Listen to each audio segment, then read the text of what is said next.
Генерален спонзор на документарниот серијал Патуваме низ Мариово е Витаминка Прилеп.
Преку своите литерарни дела, македонскиот раскажувач и романсиер Стале Попов успеа да ги отвори срцата на луѓето, да ги наслика нивните души, да раздвижи цели векови, воспостави врска меѓу робството и слободата, покорноста и бунтовноста, меѓу љубовта и омразата, меѓу ноќта и денот, онаа повеќе вековна македонска ноќ и оној долго сонуван ден, ден што е над деновите, како што е денот на трогателната средба меѓу Анѓа и Ангеле во дворецот на великиот везир во Стамбул, во истоимената историска повест Калеш Анѓа.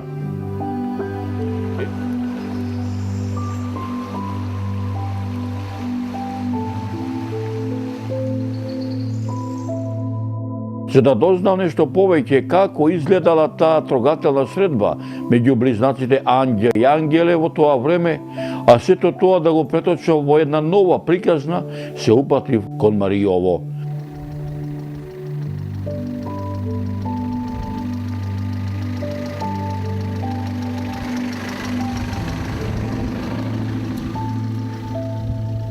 Јас сум Цане Трпчевски, родом од најубавото село во овие 5 мариовски села во подрачјето на општина Новаци, родното село на Итарпео.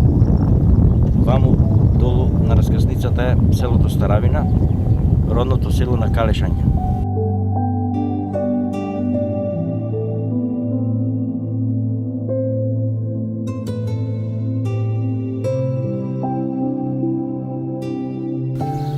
Дедо Петко, еве овде ќе се наоѓаме во твоево родно место во селото Старавина. Да, Мариовско. Мариовско. Ајде да ми кажеш вака едно, колку е далеко од Битола? Од Битола далеко 48 километра. Колку куќи има село Старавина? Село Старавина беше 130 куќи, а сега во 5 куќи живеат само луѓе. Кој по еден, кој по двајца. Како беше животот порано, да речеме, во село Старавина? Животот многу богато беше, беше бивша Југославија, кооперација, задруга, продавници, се работеше, се на нула дојде на се, испопадното се уништено. Со патот сме катастрофа, по Макадам до Рапеш, до Црна река идеме со асфалт, навамо Макадам. Превоз немаме, кој как ќе се снајде. Ова да ми кажеш, овдека полето на Старавина, што се раѓало порано? Порано све се раѓаше, пченица, рж, овес, пченка, компир, од сите продукции највише се раѓаш и од тоа се одржава брашно, не се купуваш од надвор, се и компир, се производеше, се од Битола купуваме.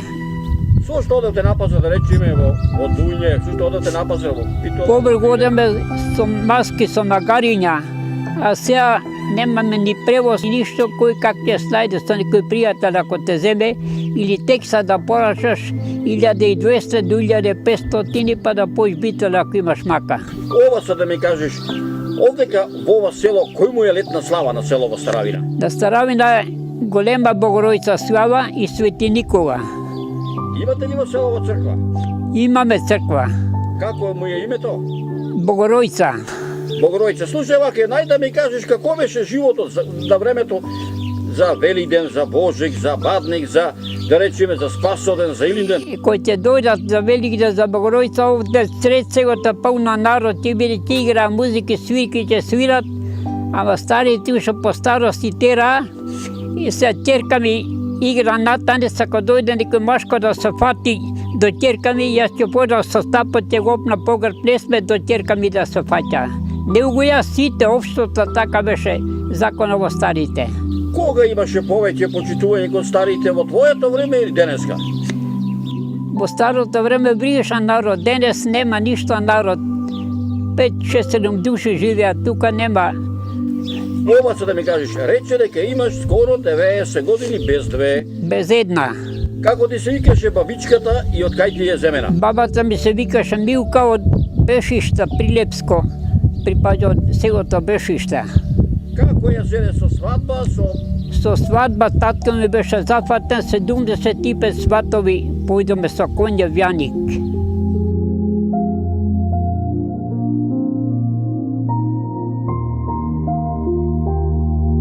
Во ова село родена е и Кале Шанѓа. И Кале Шанѓа роден е, да. Ај, кажи ми нешто што знаеш за незе. Па историјата за Кале Шанѓа многу голема, многу богата е. Анѓа родена во Старавина, во фамилијата Сирмеви. И денес уште 3 куќи се водат името го носа Сирмеви. Анѓа имаше и брат, Анѓеле се викаше, беа близнаци. Анѓеле го фатија турците, го киднапира, беше јаничар. Од јаничар беше многу бистер, вери клеви, го дадо на Сколија. Заврши Сколијата, која заврши се вработи во Цариград, главен судија. Анѓа беше голем противник проти турците, се бореше на секаде.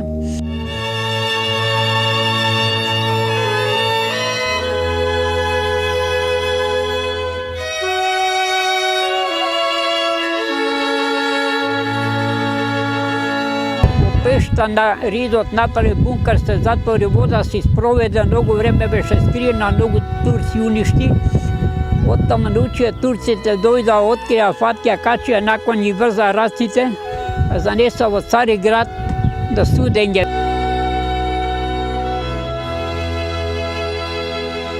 Ајде, слушај, слушај.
Една недела по Илинден, во еден од најжешките дни на месец август, помина преку Прилеп 30 мажи и 2 жени, исповрзани со дебели синџири, загуши, за раце и за нозе, водени од по 3 семени и пазени од по 10 наемни царски војници, со исукани јатагани и со остри мазраци, пристигнаа кај Арслан беј, прилепскиот кадија.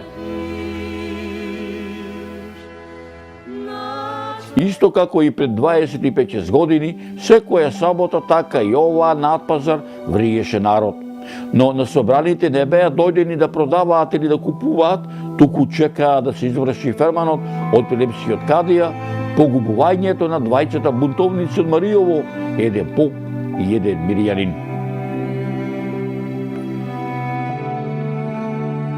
Мислењето на прилепскиот кадија, сите 13 да ги кладе под нож, арно, ама ферманот од великиот султан Сулејман не му го дозволуваше тоа. Каде мораше запишаното да го исполни, во кое јасно зборуваше: штом ќе ја добиеш мојата заповед, здраво да се зафатиш со нивното фајчење. и за нивните бунтовнички дејства, некој од нив да накажеш со смрт, а другите да ги испратиш во преслонината за да бидат испратени на веслање по бродовите.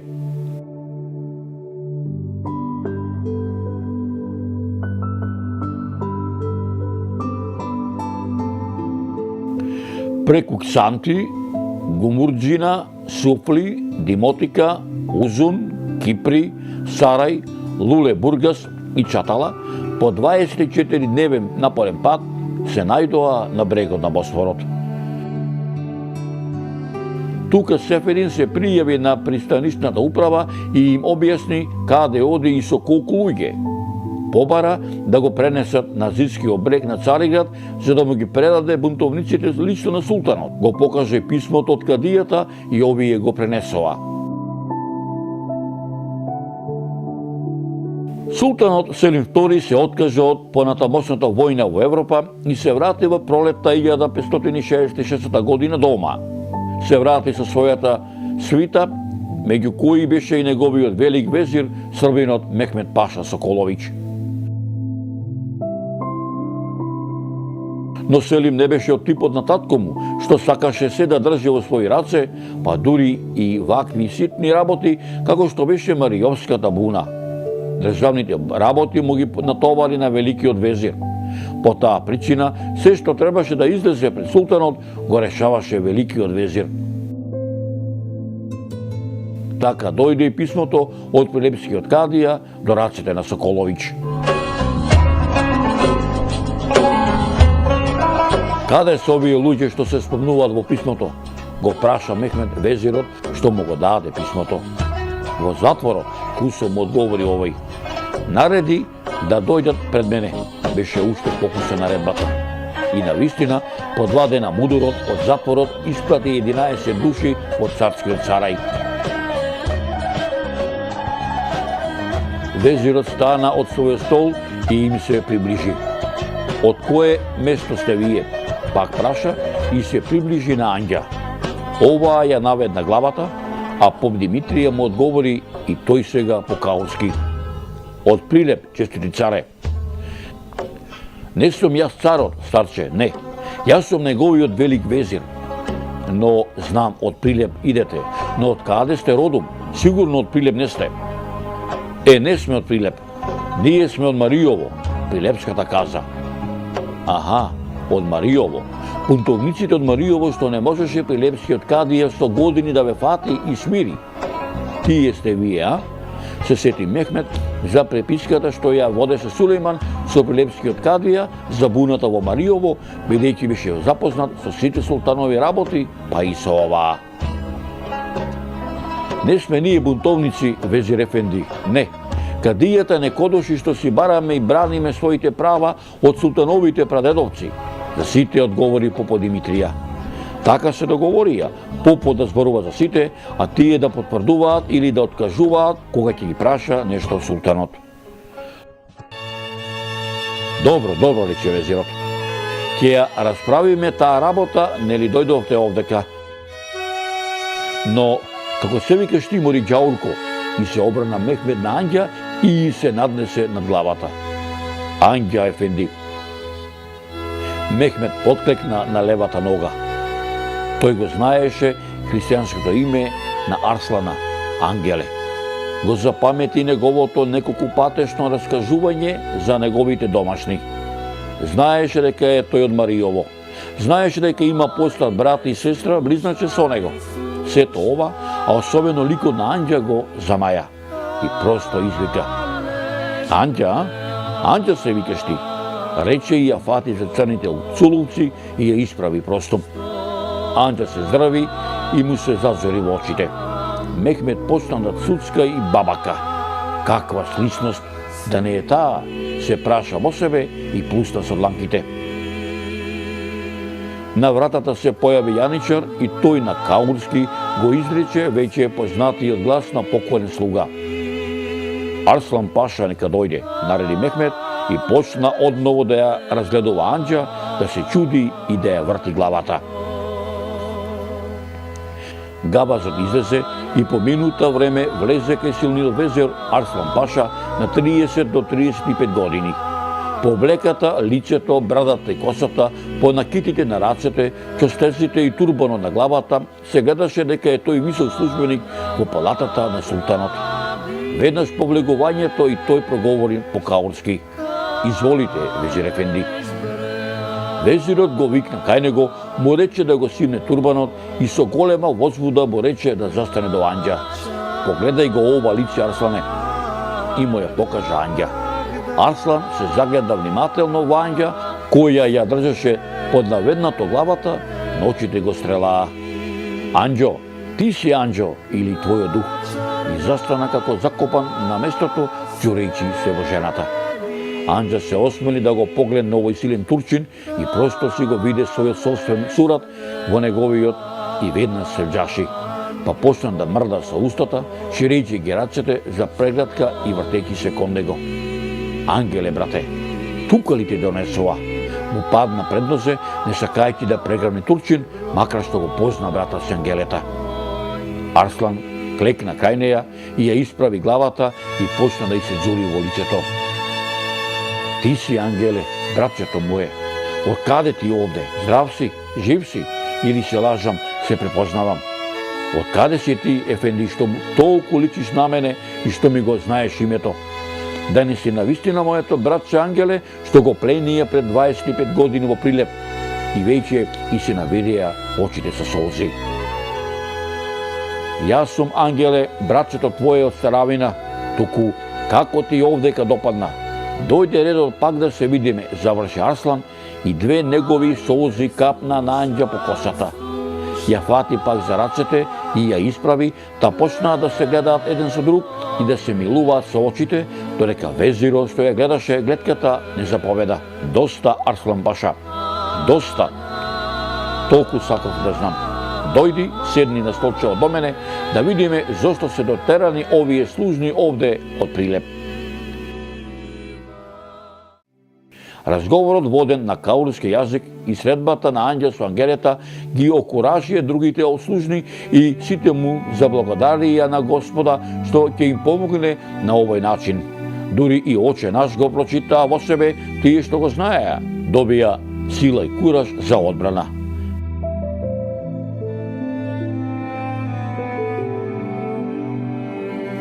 Везирот седна на својот стол и го повика попо Димитрија на стариот меѓу служните, Васила, Петка и Анџа, пред него да му ја кажат историјата на нивното праќање дури во Истанбул.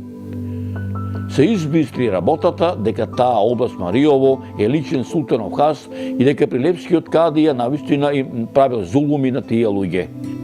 Откако ги слуша и се увери во нивните искрени прикажувања, везирот се обрна кон Арслана. "Ке наредиш да се напише ферман.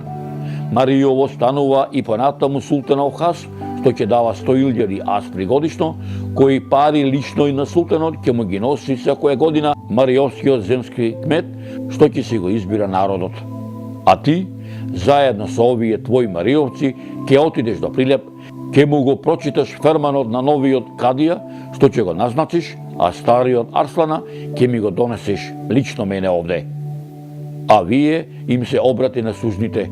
Ќе бидете ослободени од пранките и затворот и ќе се одите во вашето Мариово заедно со овој ваш син и брат Ангелета, како што сте го викале порано. Но ќе гледате да не се посрамотите со нашиот падишах." А кон Арслана: "Арслане, да им се симнат прангите. Ајде на работа и со здрави да си ми одите." При овие зборови сите падна ничком пред везирот во знак на благодарност, направија по неколку метании, викајќи да е жив царот и благословувајќи ја мајка му што го родила, уверени дека сигурно е од каурски род, излегоа со навирени очи со солзи од радост. Арслан со големо задоволство постапи по наредбите на везирот. Го приготви ферманот за мариовскиот хас, писмото за кадијата и по 5 дена тргнаа, да ги одведе своите мариовци по оној ист пат по кој лани беа дотерани. Само втората заповед не можеше Арслан да ја изврши. Кладе нов кадија на прилепскиот кадилак, но стариот не можеше да му го доведе на везирот, бидејќи и овој, како и силниот Сулејман, беше се преселил кај големиот пророк уште зимата, кога затворениците лежеа во Цариградскиот затвор. Затоа пак Арслан ги собра со себе новите бегови на Маријово, Јонуза и Рифата, и им ги искина повелбите што им ги даде скопскиот беглар Бек, и патев за Цариград ги сурери во воденските клисури и се отиде во Истанбул да се го заземе своето високо место покрај силниот велики везер Мехмед Паша Соколович. Драги мои, пред да ја завршам приказната за семејството Сирмеви од селото Старавина, да ви го кажам и ова: на Јордан Сирмев и Сирма Попова Господ им дари машко дете, кое го крсти Ангеле, додека пак Анđа Сирмева и Стојан Ристов Господ ги израдува со 3 дечиња. Првото го носеше името на ујко им Ангелета, другото го носеше името на деда му Ристета, а девојчето на мајке и на Анđа Велика. Летото Господово 1565, на 3 дена пред Ѓурѓовден, дедото Ристе ги зеде заразе 4 деца, ги поведе 2 баби по него и со тоа што остана од спечеленото ја преминаа еднаш за секогаш Црна на Чевренскиот мост и се исели од Старавина, заселувајќи се во новата населба Пештани во Мало Маријово.